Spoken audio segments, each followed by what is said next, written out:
আছো বন্ধুরা? আমি আবারও চলে এসেছি মাছের ঝোলের রেসিপি নিয়ে আপনাদের কাছে। শুরু করা যাক মাছের ঝোলের রেসিপি। মাছগুলো ধুয়ে রেখে নিয়েছি। এবারে আমি মাছের পিসগুলোতে হলুদ,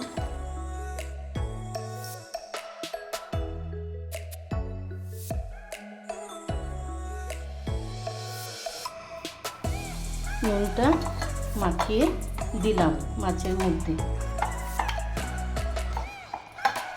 প্রথমে আমি কড়াইয়ে তেল দিলাম। তেল দেওয়ার পরে হলুদ নুন মাখিয়ে রাখা কাঁচা মাছের পিসগুলোতে তেলের উপর ছেড়ে ভাজতে লাগলাম।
ভাজা হয়ে যাওয়ার পরে মাছের পিসগুলো কড়াই থেকে তুলে থালার মধ্যে রেখে দিলাম।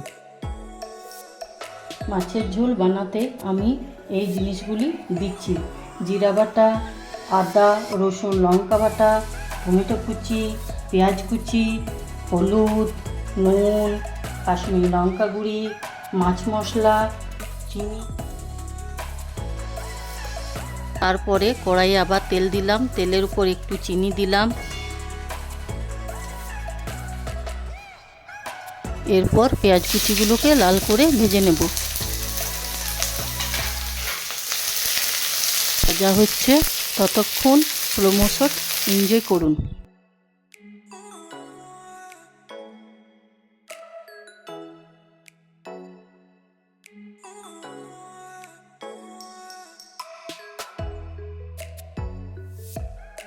লাল করে পেঁয়াজ ভাজা আমার কমপ্লিট।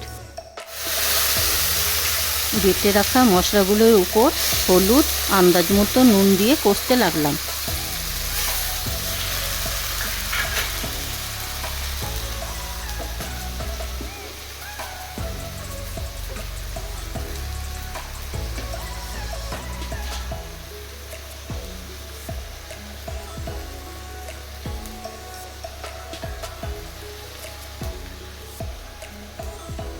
এবং তার সাথে দিলাম মাছের মশলা ও কাশ্মীরি লঙ্কা গুঁড়ি।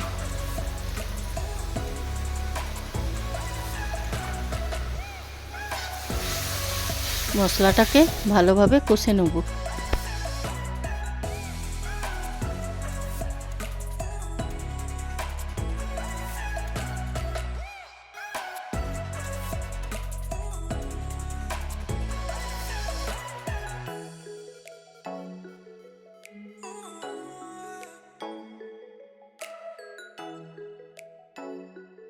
কষা আমার হয়ে গেছে। এবারে পরিমাণ মতো জল দিয়ে থালাটা ঢাকা দিয়ে দেবো।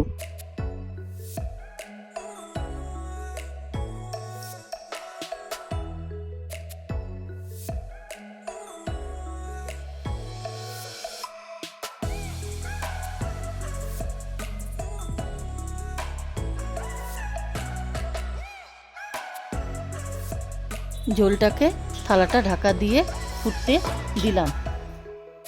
ঢাকাটা খুলে ঝোলের মধ্যে মাছগুলো দিয়ে দিলাম।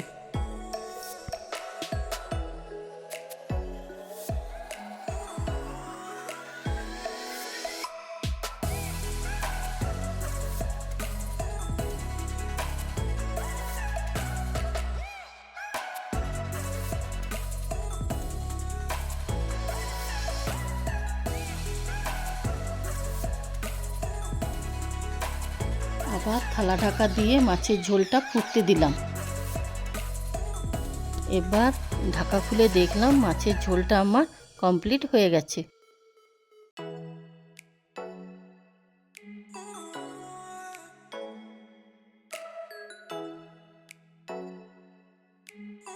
মাছের ঝোলটা কেমন হয়েছে জানাবে বন্ধুরা। দেখা হচ্ছে নেক্সট ভিডিওতে।